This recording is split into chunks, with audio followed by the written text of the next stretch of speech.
CMMS Radio talks about all things CMMS, computerized maintenance management software, focused on maintenance management.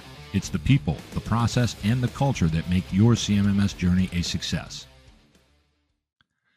Thank you for tuning in, everyone, for this special episode of CMMS Radio. It's brought to you by Digital Thinker, ReliabilityX, and the Streamline Asset Management User Conference happening February 24th through 27th in Greenville, South Carolina. Visit streamlineconference.com to learn more and register to attend. This conference is loaded to the max with learning sessions and workshops for Hexagon users. And get this, everyone is welcome. We'll see you there. We've got George Williams, CEO of ReliabilityX, and Alex Bolan. He is the president of Digital Thinker Incorporated. Be sure to check out DTI Academy. It's real support, training, and learning for Hexagon users.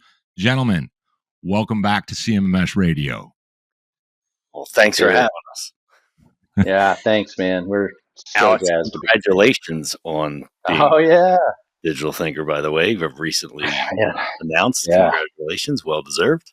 Yeah. Thank you. Yeah. It was, it's funny. I was telling one of our customers, we were having a little, meet up about just some of the transitional pieces, and they were like, how does it feel? What's the feeling today? And I was like, well, to be honest with you, I've kind of been doing the responsibilities for about the last 6 months. So there's not much of a change, but the feeling of like the ante has been upped a little bit now. Like I feel like I'm in the big leagues all of a sudden, and that part is a little scary. I'll tell you that. It's just different. I'll adjust to it, but I was like, man, this is real now. This is very real. So, but thanks guys. I'm so excited for it. We're going to be pushing Digital Thinker in a good place, and Streamline as well. So I'm glad to have you guys in the backyard too, man. George, you've been such an influence, and obviously meeting Greg as well. So I appreciate it. Yeah, well, hey, it's really good stuff. I love to see that progress, and I know a lot from our off mic conversations, and what you're really doing there, and I'm a fan of it for a lot of different reasons. And like, when it comes to like Streamline and like what you do at Digital Thinker and the kind of value that George and his team at ReliabilityX bring when it comes to this space that we all kind of play in, I'm in a different part of it, and everybody's trying to do good stuff. Everybody knows that I want to help when somebody struggles with their CMMS or something like that. I don't necessarily care which one it is. I don't like when people don't have a way forward. And I think, for what both of you do respectively, it really is about that. And that gets me kind of excited, because I think this idea behind like chasing the elusive win-win that I'm always talking about, and I always will, I like that idea that we can, sell some software, but actually that somebody can implement it, deploy it, implement it, put those in reverse if you want to, and actually start to thrive, leveraging that platform, incorporating the best practices. For example, with ReliabilityX, you might have seen the announcement that they've got something coming up with George and Ramesh presenting on their revised new framework for maintenance and reliability best practices. That's the kind of stuff that actually helps people. It's not just a bunch of buzzy BS out there. And then for Digital Thinker and the conversations you and I have had, Alex, I don't know if I've actually said this to you, but some of the systems out there in the world of CMMS, EAM, Enterprise Asset Management, I'm kind of anti, because I don't necessarily like things that people can't use and benefit from. That's the stuff that I don't like. I don't like hearing stories about, we've got a $3 million piece of software sitting on a shelf. And that's a true story that I've heard many times in my career. It happens. And I think what you're doing is really a way to change that. And so rather than focusing on the software itself, you're focusing, both of you, on how do we leverage what we have in the best possible way to get the outcomes that we really want. We don't want people to get hurt. We want people to have brilliant standardization that makes sense, that has full adoption by the front line workforce that's actually getting her done. And then everybody in that organization leveraging that software or incorporating the best practices you deliver, George, can have the benefit of seeing great metrics, KPIs, all that good stuff. That's all it's really about. And it sounds simple, but it's kind of complicated to get there. I want to first ask you, Alex, like, why did this start in the first place when it comes to Streamline? And, of course, we've got Hexagon, which is awesome that people can kind of converge, get together, and really try to solve some problems, improve what they're doing, find new ways to leverage the software. But how and why did Streamline really start? Yeah, dude, great question. So let's take a little trip down, I say memory lane here, and go through some history. So back in 2000 and probably, I don't quote me on the date, 15 maybe. One of our competitors, company by the name of Advoco, started by a guy named Marty Osborne, a couple of his partners. Marty was one of the pivotal folks at DataStream. You were talking about, you just had your meeting with John. Marty was a part of DataStream on the product management team.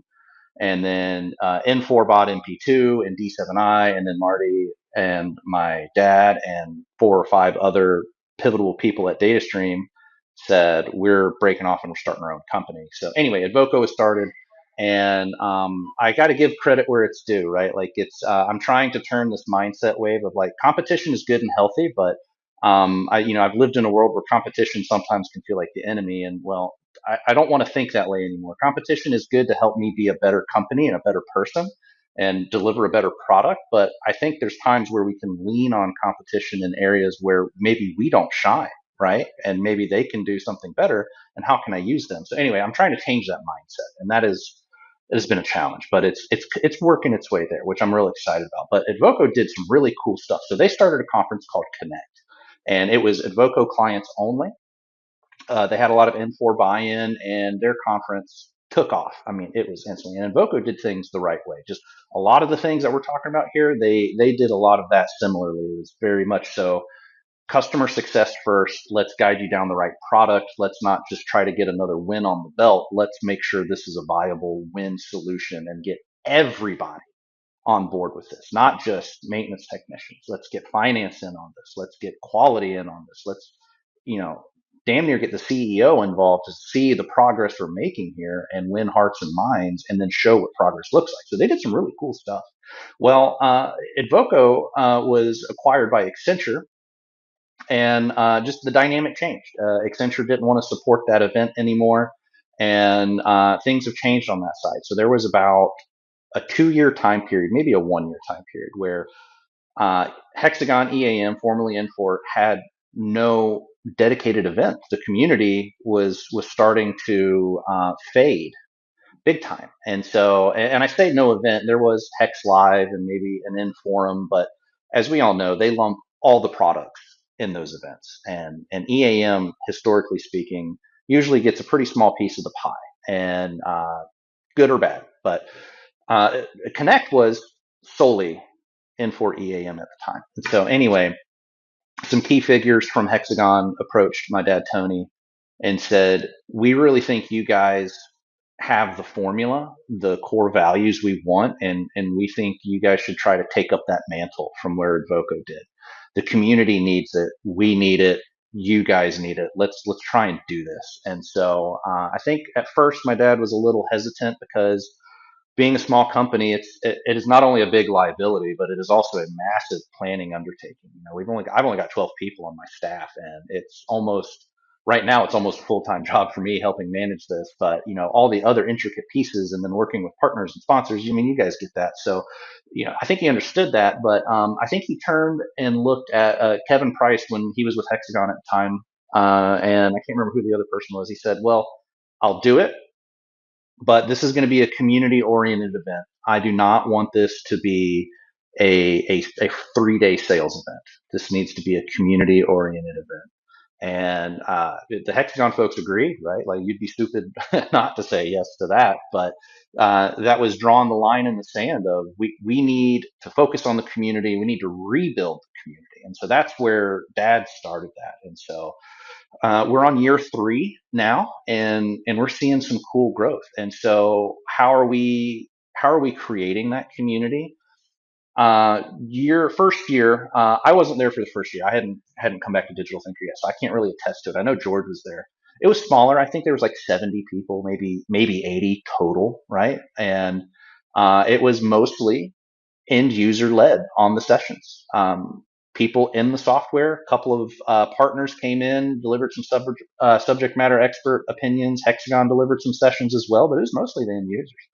And it was a good event. And then we fast forward to 2024, and we literally doubled in size. We went from 70 total attendees, actually more than double. We had 174 total attendees for Streamline in 24. And that's a mix of paid, sponsored speakers. We give free passes to our speakers. That's, you're coming to, I say, work for us for 45 minutes. You deserve something. And so we saw huge growth, which was awesome. But then again, the still same theme of, we tried to keep a good balance of end users sharing their story, their success journey, and what are things that they can take, or give back to the community. So those folks that are listening can take it back home with them and try to implement either immediately, or they can do it themselves, or start the path on finding a integrator such as Digital Thinker or the handful of others out there that are Stratum Consulting Partners, 21 Tech. I could list a whole list, right? And then how do I engage with them and get my needle moving closer to the right direction? And so that's what Streamline is founded upon, is tangible, actionable items that somebody can take back to their organization and show immediate improvement. Whether that's a plan or actually changing how they do things in the AM. So that's where it started, and that's where it's going. And I'm talking a lot about it, so I've got a lot more to say, but I'm going to pause right there and let our conversation go, because I can get wound up and I need to put the brakes on it just a little bit. But that's an important part of it, because I think, we're not just passionate about the space. It's what about the space are we passionate about? And it sounds a little weird to say it that way, but it's really creating the outcomes, and to hear from end users and other people that are going to be presenting, running workshops. We've got some really cool plans for like podcasting, as well as an onstage event that's from that perspective. And that's what I meant when I was saying what I was saying, is that's what I want.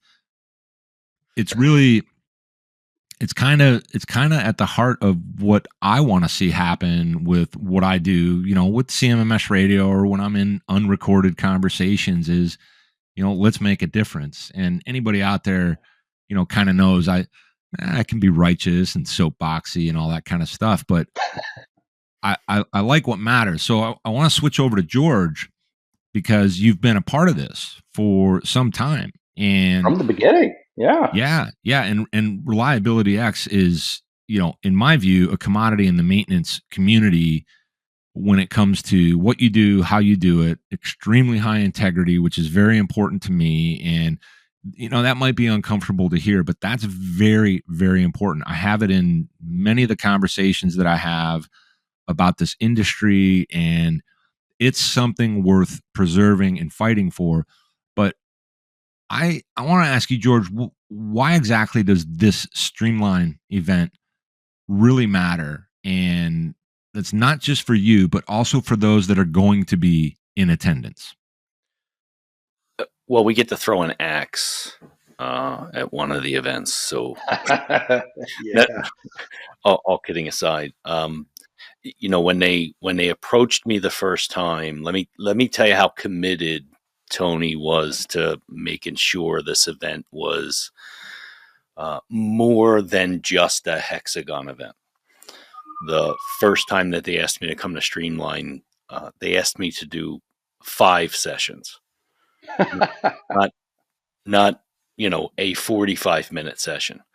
They wanted someone to come in that and in all honesty, I have never been a Hexagon user. I went from being a practitioner, into being a business owner, and had never the experience of the companies that I had worked for being Hexagon companies. I was familiar with the product, but certainly not a hands-on user. And so they asked me to come in and do sessions that could speak to the functional capability of Hexagon, but were not about the product. And so they asked me to do more maintenance and reliability best practices and speak to how you utilize the product in that sense. And they committed to that without vetting at the presentations. They trusted that I knew what I was doing, and they trusted that I would serve the audience well. And hopefully I did that because they asked me to come back. So hopefully that went well. Why I love the event. Now, we're not a service provider of the Hexagon solution like Digital Thinker is, and there are many other organizations that go to this event that are very specific to that space, and we are not. So why go to an event that is very specific to a product that we do not have the expertise to technically support? Because it is community driven. The first time we went as an unknown in terms of what we would expect from that event. The event is not only hosted well, not only run well, but has a very big focus on making connections to the folks that are attending it. The entire team, from a Digital Thinker perspective, is consistently introducing folks to one another, consistently creating networking opportunities. So aside from how great the sessions may be, aside from the technical sessions where you learn about the product, there's lots of other opportunities for you to grow your network and to learn from others that are at the event. And that's what separates really well-run events from every other event. Some events you go to and it's like, tea time is at this time, and then you come here and then you go right to there, and they're tracking you everywhere you go. And there's more of a focus on the delivery and counting people in a seat than there is on the community. And this event is the opposite of that. Very much so the opposite of that. It's very focused on what value can we add to the people that are attending, so that they leave satisfied and have learned something they can now take back. It really is a well-run event. They do a fantastic job. So, and if we combine those things, and I'll kind of give you my spiel on it. That's the stuff that we really want when it comes to solutionizing. And it's hard for a lot of these other types of events, if you will. I'm not throwing them under the bus, but it's hard for them to truly achieve that because there's different factors involved in to what outcome they're beholden, right? Is it vanity metrics? Is it, all those different things that I kind of tend to, really pick on a lot because I think they get in the way. I'm not saying that they're not important, but there's something else to it. And this seems to have that. And one of the appealing things about going to the event for me is it's an opportunity for me to hear and share customer journey stories, right? Because I do that on CMMS radio, but I can showcase the insights from the experts, and also I can learn how folks are really getting value from a platform that I've never comprehensively understood, because in my past life, that existence of such that type of a platform being out there was more of an opportunity for me with my wares. Well, I don't have any wares anymore. Now I can focus on how can I make a difference for somebody? And I want to learn that. Plus, I'm going to be exposed to some really, really true experts. And we've got one thing that we've already been kind of collaborating on and talking about, working on a little piece of content for it around ISO 55000. Well, if you corner me somewhere and say, Greg, what do you know about ISO 55000? The real answer is not much, but I know a bunch of people that actually know. So I get to sponge that up. I get to learn what motivations are happening with end users as it relates to how they're leveraging the Hexagon platform, because I want to know that stuff. I didn't know it before because usually you're walled off, gated off from being in the know about a said solution. So I'm excited about that. And I think learning from the inside presents a different kind of an opportunity. It's a little bit more real. It's going to be very practical. It's going to be absent a lot of the complexity that scares people about these big bad systems like that. And I got to tell you, Alex, I love that you've said, I can't count how many times since we've been talking about this off mic, that you don't have to be a Hexagon user to come and get this learning. This is about learning. This is about making progress. This is about moving forward. This is about getting unstuck. This is about creating relationships and connections that can really get things done. And whether money gets spent through that process or not is kind of a separate issue. That's really refreshing. Yeah. For me. And that's kind of my piece on it. I mean, I get to fix some of this for myself, my understanding, instead of just being like, oh, those systems, I hate those kind of systems. That's not helpful, right? I get to fix that for myself, which means I get to fix it for other people, because I try not to play favorites. But one of the things I will always play favorites on is somebody out there supporting, training, and actually helping make a difference in how somebody this is connected to their maintenance departments, their assets, the criticality, the availability for the throughput. And we want everybody, you know, like I said, being safe, all that's connected. I want to focus on that stuff. And I'm pumped about this. And I can't wait to come out there and see what it's all about and do a bunch of cool stuff, not just with you guys, but I've already had people reaching out to me. They want to get on schedule. Good. It's crazy. Good. Just like boom, out of the blue, they're reaching out already, and I'm like, yeah, you got to talk to Alex, man. He's my handler. I mean, now you got to talk to Alex's assistant. So yeah, now you got to talk to Catherine. She's the ultimate gatekeeper there. Sometimes I'm the yes man. So and by the way, just a brief mention, because we'll craft this up and get this out. I might have a few folks stop by that weren't expected. And cool. That'll be kind of cool.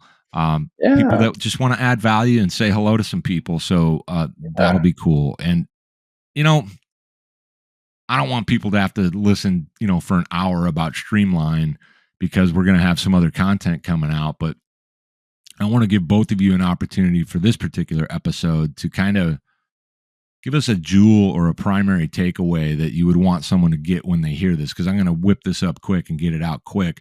We'll start with you, Alex. So, man, where to begin? No pressure. So, the theme we chose this year is, looking back, it sounds a little ambiguous, but when I explain it, it'll make a lot of sense. So the theme we chose is unifying data, connecting the enterprise. And so what does that mean? Well, probably first thought is, oh, this conference is now all about connecting EAM to other applications. That's a logical thought. And yes, we do want to talk about that. We want to talk about how powerful it is to connect Hexagon EAM to your ERP solution for, you know, enhanced and streamlined functionality with inventory management and PO receipts and how that works. We do want to talk about how integrating EAM with IoT devices or safety software.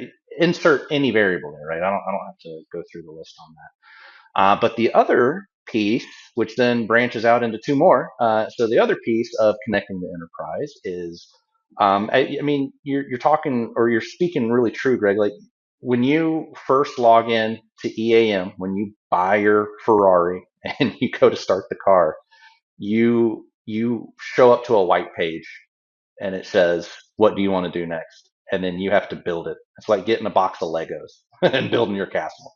And that can be very daunting, right? And that's why us service partners are here. But I say that to say there's many, many modules inside of EAM, from work management to inventory management, to permit to work, to human capital management, to capital investment planning, to reliability centered maintenance, to calibrations, to fleet management, to facilities management, to again, the list can go on, and each one of these modules is highly customizable. So I think I've said this before, and I don't mind saying it here again. I don't care if the Hexagon people get mad at me, but it's Hexagon EAM's greatest strength is also its greatest weakness, and that it's just customizability or customization piece to it. You can make it do anything, and that can be really great, or it can be really bad for you. So we want all of these modules to be working harmoniously. That's what connecting the enterprise and unifying the data means to me. is how do we make sure inventory is working well with work management? Are we assigning critical spare parts to work orders and making sure they're getting tracked appropriately, and so they're coming off the shelf and we know they're getting consumed or returned? And what is the cost tracking element to that? I talk about permit to work. That's kind of a little bit of a slept on feature in EAM of making sure you have the right people permitted to do the right jobs doing the job in EAM, not only from a safety compliance standpoint, but are their certifications valid? How do we track and manage that and make sure they're assigned to the appropriate workload? So we want to make sure all those things are working well together. So the big takeaway from this is you're going to come here and you're going to hopefully learn from both end users and subject matter experts how you can do this. And so we have sessions ranging from why work and inventory should work well together, how to optimize MRO project data planning. But one that I'm really excited about, and I think everybody else should get excited about too, is the CERN. I think it's the European Particle Collider people out in Switzerland. They've been on EAM since the beginning. They were actually on NP2, which is kind of crazy.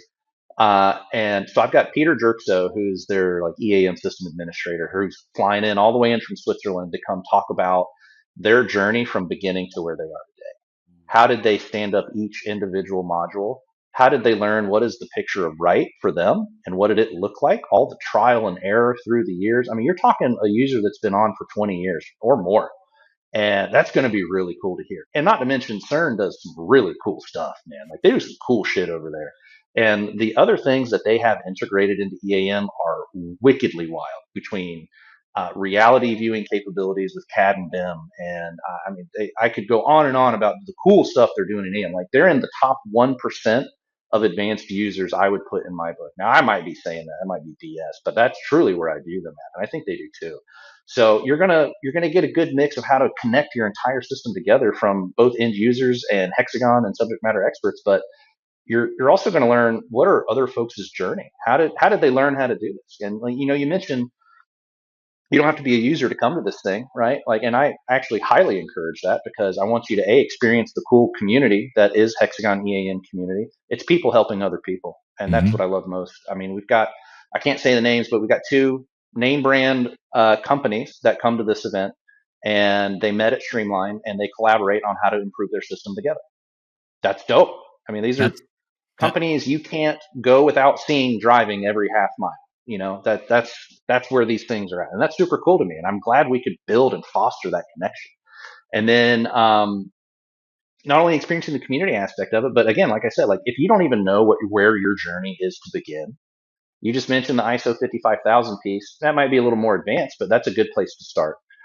You can come and listen to some of these people that are current users of Hexagon EAM that are going to share their journey, but how they used EAM to get them from point A to point B. It's not necessarily that this was the saving grace for them, but how they used this tool to help them increase, operational excellence and efficiency and everything that goes in between it.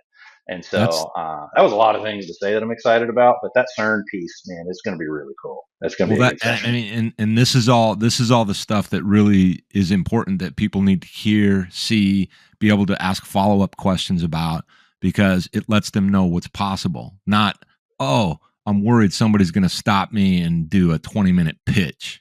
None of that crap, which is great. Yeah. So now, George, I want to switch over to you, and there's no wrong answers here. What's a jewel or two or 20 like Alex did about what's going to be happening here, that we can leave people with on this particular episode, because we want them to know about Streamline, but we want to now know from George Williams, what are some jewels about it? This one's easy for me. If you are either dissatisfied with your existing system, in the market for a system, have no system, or are, and all those being unrelated to Hexagon EAM, or you are struggling with your current Hexagon EAM because maybe you didn't set the data up right, or maybe you're not sure how it should have been set up, but it's not working well, this event is for you. So aside from the Hexagon piece, if you are unsure, what a better way, like if you ask for a demo, and Alex, just do this for just A typical demo is a canned set of records that they're going to show you that they have walked through 8 million times, so it's always going to look good. If you want to understand the reality of a system, go to its conference. If you would like more information on Hexagon and to connect with people that are either using it well or struggling to learn, maybe you got a different system, but you're struggling with the same type of issues, those are still the same types of ways to solve them. How do I structure my data right? How do I best leverage the functionality that exists? This conference is still for you. So, there's no better way, in my opinion, to get a demo than to be knee deep in the people that are the VP of product development and the people that understand the roadmap of where it's going, the people that have the history of why things were built the way it was, the people that have a history of, well, we did it wrong the first time, but the second time we did this, and so our data is better and we use it better. What a better way to learn about a system that you may be making a decision on than to be right in the middle of that community where you get direct feedback on what worked well, what didn't work well, pitfalls, things to look out for, things to make sure you do. The system's phenomenal. It helps us in these areas. But what a better way to do that than to go to the Streamline event. So, go. Just go. Right on. Look, I want to keep this fun, but I also want it to be somewhat pointed, if you will, on the what and the why behind it. I'm excited to be attending. I'm honored to have been invited. It's going to be a blast. There's going to be a lot of learning. It makes a difference. I can't wait to see you guys down there. And anybody out there, if you want to try to get to this event, again, go to streamlineconference.com. You can find all the info there. Hopefully there's still a few rooms left in the hotel room block, but if that's not the case, as long as there's still availability on attendance, sign up, register, pay. This is not going to disappoint, and we're going to have a ton of cool stuff happening there that we can't quite talk about yet. That's going to be a blast. I'm super excited. So, Alex Bolan, Digital Thinker, George Williams, ReliabilityX. Thank you, gentlemen, for joining me once again on CMMS Radio, and I'm going to see you guys in person at Streamline. That's right. Thanks, Greg. Thanks, George. Hey, before you stop recording, there's one other thing I want to talk about real quick, and if you splice it in there, I don't care if you do or don't. But it's important for both of you to understand this too. This is very conversational, but we're going back to the community element of this. So I mentioned earlier that Voco had their event and it was their customers and it was very isolated to them, which smart business move. We're trying something different, and I have faith it's going to work out really well, and I'm going to explain to you why. So this has historically been Digital Thinkers Streamline. All the branding has had Digital Thinker above Streamline. This year, 2025, we have set up a separate LLC subsidiary for Streamline. We removed the Digital Thinker branding, and we have invited all of the service partners for Hexagon EAM to sponsor, contribute, bring knowledge to this event, encourage their customers to come and learn from other customers that are going to be here. And the partners that have been around for a long time, there's a handful of them for 20 plus years. I mentioned earlier, competition has always been hard, and it's good, but this is the first event for Hexagon EAM where all of the partners are going to be under one roof, supporting the same system, the same people, in a manner that is to be community oriented.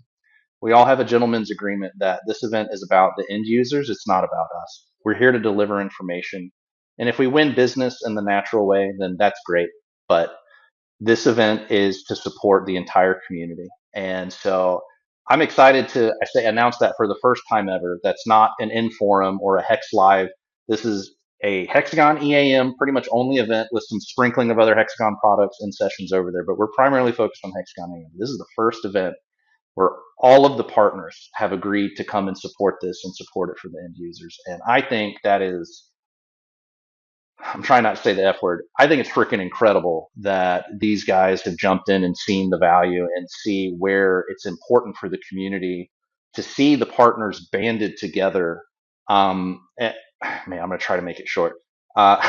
When Hexagon acquired Infor, a lot of uncertainty happened and it was wild and there was a lot of lost direction. And then Advoco was such a powerhouse in the community. When they got acquired by Accenture, it was like that community almost dissolved overnight. And we've been kind of wandering a little bit. And so I'm really excited that Streamline, and I mean Streamline, not Digital Thinker, Right. Streamline is now the event where all of these folks are putting the time, effort, money, and energy together to support the end users and kind of revitalize this community again, bring them back together, and let's grow it and let's grow each other and just make it what it should have been all along, but what it needs to be today. And so that is one thing we're doing different this year. And one guy told me, Alex, you're crazy for inviting your competition to your event. No, I'm not. I'm not worried about it, because if they're here to support the end users like we are, we're all going to win here. There's enough food at the table for everybody. That's right. Rising tide floats all boats. Insert all quotes to that. We're here for the same mission, and if we all do our part well, everybody's going to be winners. Me, you, Clay Bush at Stratum, Dora Heimsoff at Flint Hills Resources. You're going to get to meet Dora, man. She's a firecracker, dude. Whew. And all of those people are gonna win from this event. So that's the last piece I wanted to say. I'm sorry. Don't be sorry, because that's very well aligned with what I would love to see for the entire industry. I mean, whether it's CMMS or otherwise, I just feel like there is potential, and you have to keep pushing, and you have to take some chances, and you're not taking a chance that doesn't have tremendous upside, especially if you're making it about the end user community. There's nothing more to say. Make it about them and help them thrive and succeed. And if we work together, sure, we compete, but there's nothing wrong with some healthy competition, especially when every one of those competitors is focused on the same outcome for the end user. Mic drop moment. Did you find this episode helpful?